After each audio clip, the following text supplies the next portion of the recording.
Year on from the Russian invasion of Ukraine.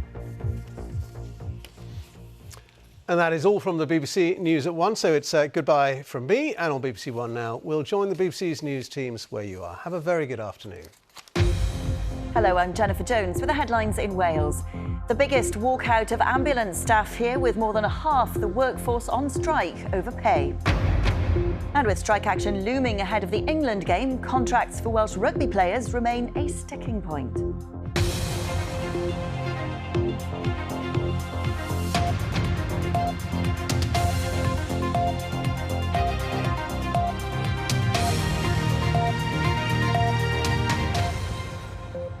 Good afternoon. Now, more than half of Wales' ambulance workers are on strike in a continued dispute over pay and conditions. The Welsh Government has previously said it's disappointed its pay offer increase of 3% for the past year was rejected. Well, the Welsh Ambulance Service says staff are under significant pressure today as a result of the walkout. Ben Price has the latest. During a winter of continued industrial action, ambulance workers are back on the picket line today after rejecting the Welsh Government's recent pay offer. Members told us unanimously the offer wasn't good enough and they didn't want to postpone the strikes.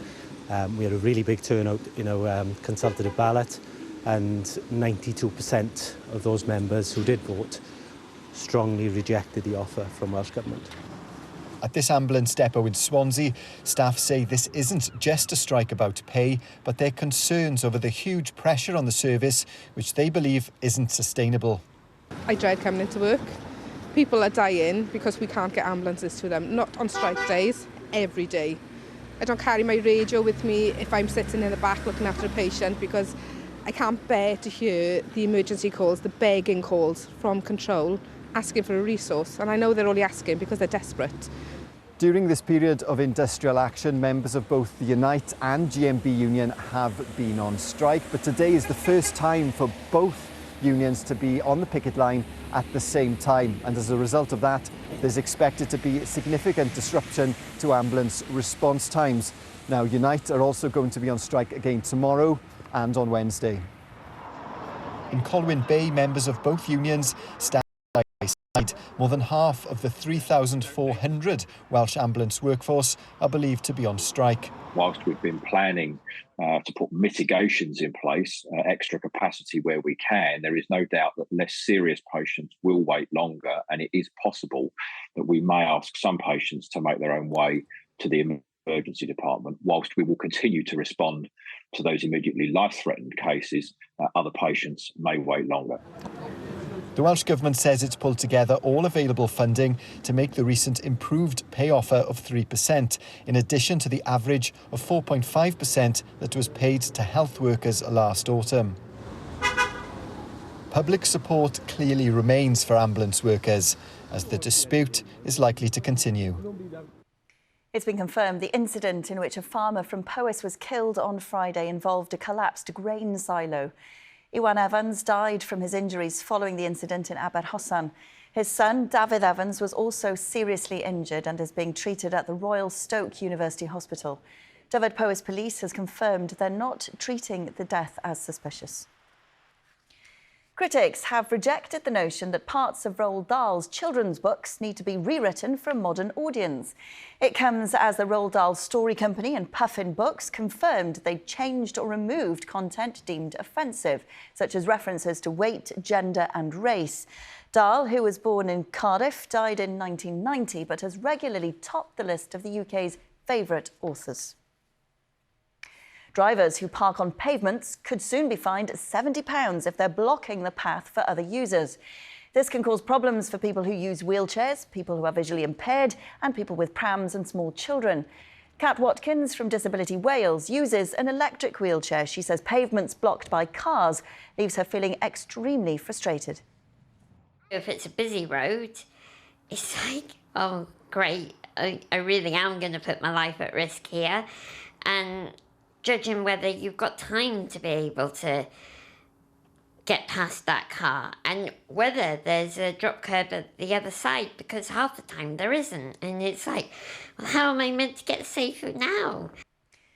Well, the Welsh Government says it plans on giving councils the powers to tackle the issue and will consult on the matter to introduce the necessary legislation by the end of the year. Welsh Rugby needs certainty not only for the players but for the entire staff at the 4 professional regional sides. That's according to the chairman of the Scarlets. Simon Mudarak's call comes amid fears over the financial future of the game here, as well as possible strike action by the players, which could jeopardise the Six Nations match against England on Saturday. Thomas David has more. Attacking rugby at its best. The Scarlets beating Edinburgh at the weekend, but the celebrations mask an uncomfortable reality. More than 70 players at the 4 regions are out of contract at the end of the season, and they do not know whether they'll be offered a new deal or whether they'll be in a job in 3 months.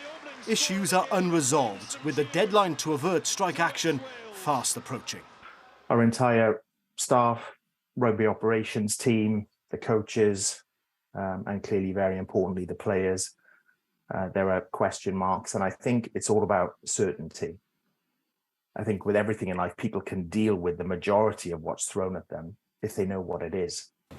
A new 6-year financial agreement between the Welsh Rugby Union and the 4 professional regions has not yet been signed off. Amid fears over cuts, budgets for next season have not yet been finalised. It all means that no new contracts can be offered either. One sticking point over players' pay remains. Proposals would see them guaranteed just 80% of their salaries. The other 20% would depend on a range of factors, including win bonuses. The chair of the Professional Rugby Board that negotiates on the future of the professional game here reiterated they will press ahead with this proposal, but made this apology too. I unreservedly apologise on behalf of the PRB for the stress and real discomfort that players obviously feel. We're trying to put a 6-year framework in place, which will total over 315 million. But the deadline for a resolution is just 2 days away. The Six Nations showpiece event at the Principality Stadium this weekend still in doubt. The clock is ticking. Thomas David there. And on tonight's Wales Today at 6:30, we'll be meeting Jonathan Goodwin, a former stunt performer and escapologist who was paralysed in a stunt that went wrong. The 43-year-old, who's originally from Pembrokeshire, appeared on Britain's Got Talent in 2019. But 2 years later, he severed his spinal cord in a fall while rehearsing for the American version of the show. He now uses a wheelchair and is a hypnotherapist, helping others deal with their problems. I've always enjoyed physical challenges. So, it used to be hanging upside down, on fire. And now it's, how can I close the boot of my car? Because those things are not easy when you're in a wheelchair. But the challenge aspect is the same, and it's something that I relish. Well, more from Jonathan at 6:30. But now let's take a look at the weather forecast. And Derek, it's a mixed picture. It certainly is, Jen. Yes, a wide variation in the weather across the country at the moment. On Mumble's Head, it's grey, damp and murky with misty low cloud and drizzle. But on Anglesey, it's dry with brighter skies and sunshine. So more low cloud this afternoon, some mist, hill fog and drizzle for some, but parts of the north and east dry and brighter with some sunshine. And temperatures generally above average, up to 14 Celsius in parts of the north and east. In the sunshine, that's 57 Fahrenheit. Under the cloud and mist, it is cooler, only around 10 or 11 Celsius. Through this evening and tonight, we have more low cloud, mist and fog patches, spots of drizzle, but dry and clearer in parts of the north and east, and a mild night everywhere. Into tomorrow then, it's a similar picture. Low cloud, mist and fog patches, a few spots of drizzle, but some dry weather as well, with a few bright or sunny intervals, particularly in places to the north and east of high ground. And if you see the sun, it will feel very mild, with highs around 13 Celsius. Now, looking ahead to Wednesday, we have a cold front moving eastwards. That'll bring a spell of rain, followed by cooler air from the northwest. So on Wednesday then, it will brighten up with a mixture of sunshine and scattered showers. Temperatures will be lower, cold enough on the hills and mountains for the showers to be on the wintry side. Thursday looks dry and bright, a few more showers on Friday, and temperatures around average. Jen. Derek, thank you very much. And that's all from the Wales Today lunchtime team for now. Rebecca John will be here with all the latest at 6:30 this evening. But until then, have a good day. Bye-bye. Bye-bye.